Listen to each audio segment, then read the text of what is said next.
اور Saint election 2021 secret belt سے ہی ہوگا۔ سپریم کورٹ نے صدارتی ریفرنس پر رائے دے دی، کہا ووٹ کی رازداری حتمی نہیں ہوتی، الیکشن کمیشن آزادانہ اور شفاف انتخابات کے لیے تمام اقدامات کرے۔ کرپٹ پریکٹسز روکنے کے لیے ٹیکنالوجی کی مدد بھی لے سکتا ہے۔ 5 رکنی بینچ میں شامل جسٹس یحییٰ آفریدی کا اختلافی نوٹ ریفرنس کو ناقابل سماعت قرار دے دیا۔ سینٹ الیکشن کے حوالے سے سپریم کورٹ نے صدارتی ریفرنس پر اپنی محفوظ رائے آج سنائی۔ سینٹ انتخابات سیکرٹ بیلٹ کے ذریعے ہوں گے۔ عدالت نے یہ کہا کہ سینٹ کے انتخابات آئین و قانون کے تحت ہوں گے۔ 4-1 پر مبنی 8 صفحات پر مشتمل تحریری فیصلہ بھی جاری ہو گیا۔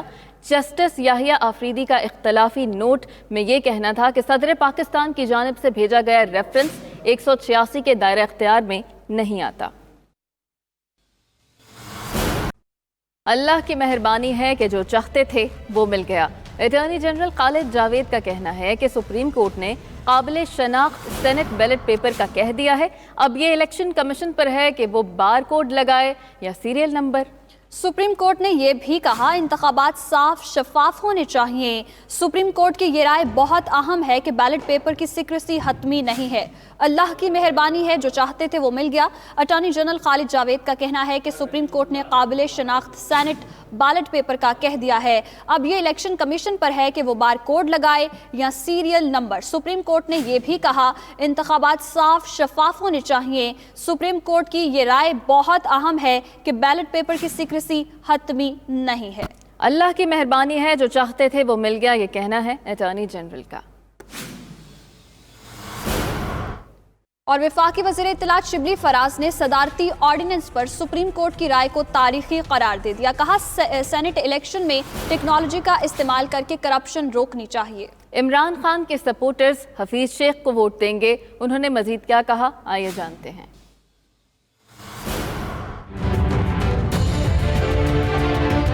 آج کا جو فیصلہ ہے بہت ہی تاریخی فیصلہ ہے۔ اپوزیشن پرانا پاکستان جس میں کہ ہر چیز پیسے کے زور پہ ہو، اور دوسری طرف پاکستان تحریک انصاف، ہم چاہتے ہیں کہ یہ شفاف طریقے سے ہو، عوامی نمائندے اور عوام کے مفادات کا خیال رکھیں۔ حفیظ شیخ اسلام آباد میں بھی وہ جیتیں گے کیونکہ وہ عمران خان کے نمائندے ہیں، لیکن ہماری جو ووٹس ہیں وہ زیادہ ہیں ہمارے کولیشن پارٹنرز اور ان اپوزیشن کے جو ممبران ہیں۔ تو ہم یہی سمجھتے ہیں کہ انشاءاللہ ہمارے جتنے بھی ممبران ہیں پرائم منسٹر عمران خان کی ہدایت پہ بالکل حفیظ شیخ صاحب کو جتائیں گے۔ الیکشن کی پرچی پر بار کوڈ لگوائیں یا خود بکسے میں بیٹھ جائیں، آپ کے خلاف ووٹ دینے کی تیاری کرنے والے آپ سے زیادہ عوام کے غصے سے خوفزدہ ہیں۔ مریم نواز نے ٹویٹر پیغام میں کہا کہ ووٹرز کا غصہ 3 سال میں آپ کی عوام دشمن پالیسی کا نتیجہ ہے۔ آپ کا ساتھ دینا ملک اور عوام دشمنی ہے۔ کتنا قابل ترس ہے وہ شخص جو اقتدار کی کرسی پر بیٹھ کر بھی بے اختیار اور بے بس ہے۔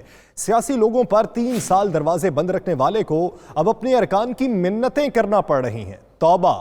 اس سے قبل ٹویٹ کر کے مریم نواز نے سینٹ الیکشن پر سپریم کورٹ کی رائے کا خیر مقدم بھی کیا۔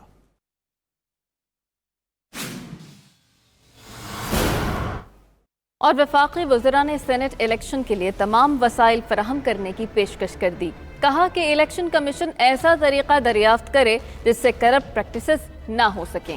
جو بھی ووٹ ڈالے گا وہ قابل شناخت ہوگا۔ ہماری نظر میں بہترین طریقہ بیلٹ پیپر ہے جس پر بار کوڈ یا ایسی کوئی چیز ہو جس سے الیکشن اتحادی تو مان گئے، آگے بڑھیں۔ کراچی سے پی ٹی آئی کے 3 MPs کو اغوا کر لیا گیا۔ تحریک انصاف کے رہنما خرم شیر زمان نے کہا ہے کہ کریم بخش گبول اور دیگر MPs کہاں ہیں کچھ معلوم نہیں۔ MPs کی آخری لوکیشن الگ الگ علاقوں سے آ رہی ہے۔ آپ کو بتا چلیں کراچی سے پی ٹی آئی کے 3 MPs کو اغوا کر لیا گیا ہے۔ تحریک انصاف کے رہنما خرم شیر زمان نے کہا ہے کہ کریم بخش گبول اور دیگر MPs کہاں ہیں کچھ معلوم نہیں۔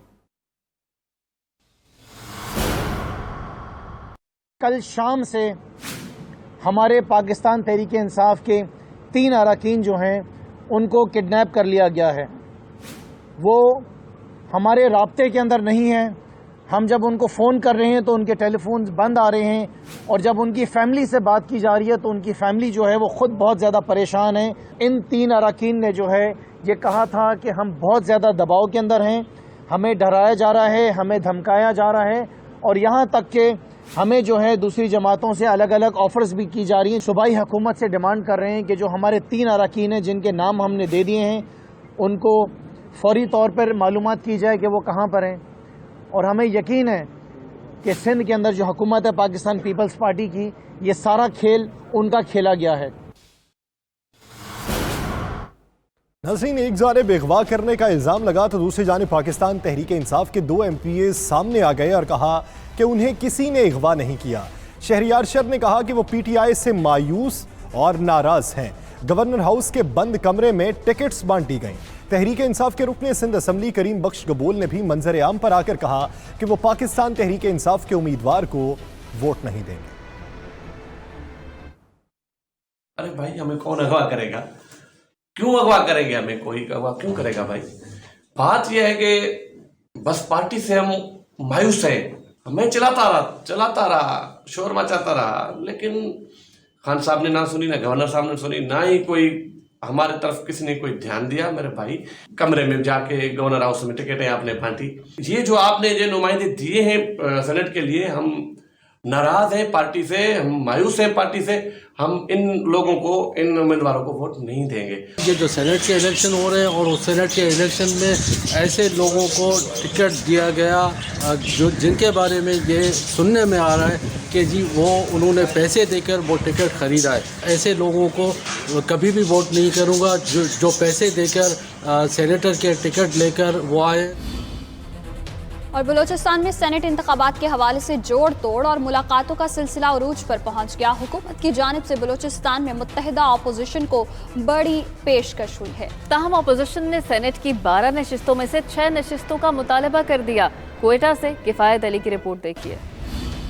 بلوچستان میں سینٹ انتخابات کے حوالے سے گہما گہمی اپنے عروج کو پہنچ گئی. حکمران جماعت بلوچستان عوامی پارٹی کی جانب سے فرنٹ مین کا کردار ادا کرنے والے چیئرمین سینٹ صادق سنجرانی 3 روز سے کوئٹہ میں موجود ہیں, جہاں وہ ناراض اتحادیوں سمیت اپوزیشن جماعتوں سے بھی ملاقاتیں جاری رکھے ہوئے ہیں. چیئرمین سینٹ نے جمعیت علماء اسلام کے مولانا عبدالغفور حیدری سے ملاقات میں سینٹ انتخابات کے حوالے سے متحدہ اپوزیشن کو 12 میں سے 4 نشستیں دینے کی پیشکش کر ڈالی, جس کے بعد صادق سنجرانی PTI کے صوبائی صدر و پارلیمانی لیڈر سردار یار محمد رند کی رہائش گاہ پہنچے, جہاں انہوں نے سردار یار محمد رند کے صاحبزادے آزاد امیدوار سردار خان رند کو دستبردار کرانے کی درخواست کی. دوسری جانب متحدہ اپوزیشن نے حکومتی پیشکش کے بعد سر جوڑ لیے. BNP مینگل کے قائد سردار اختر مینگل کی رہائش گاہ پر ہونے والے اجلاس میں اپوزیشن نے حکومتی پیشکش پر غور کیا اور حکومت سے 6 نشستوں کا مطالبہ کر دیا. سنجرانی صاحب, جاؤ جان صاحب سے مل لو. حیدری صاحب ہمارے لیڈر ہیں یہاں. آدھے سینٹ کی سیٹ آپ کے, آدھے حیدری صاحب کے.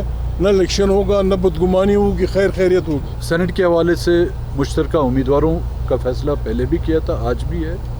صرف یہ اعلان کرنا باقی ہے کہ کون سا امیدوار ہوگا, کس پارٹی سے ہوگا, لیکن جو بھی ہوگا اس کا تعلق PDM سے ہوگا.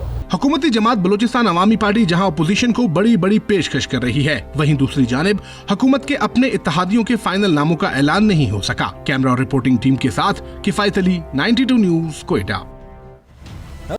پاکستان ڈیموکریٹک موومنٹ کے سربراہ مولانا فضل الرحمان نے سپریم کورٹ کا فیصلہ خوش آئین قرار دیا ہے. وہ کہتے ہیں کہ صدر کا آرڈیننس اور ریفرنس دونوں ہی آئین کے خلاف ہیں. اوپن بیلٹ آرڈیننس نے عدلیہ اور قوم کا وقت ضائع کیا. عدالتی فیصلے کے بعد صدر کو خود مستعفی ہو جانا چاہیے. دوسری صورت میں مواخذے کی تحریک بھی آ سکتی ہے. معاملہ الیکشن کمیشن کی کورٹ میں ہے.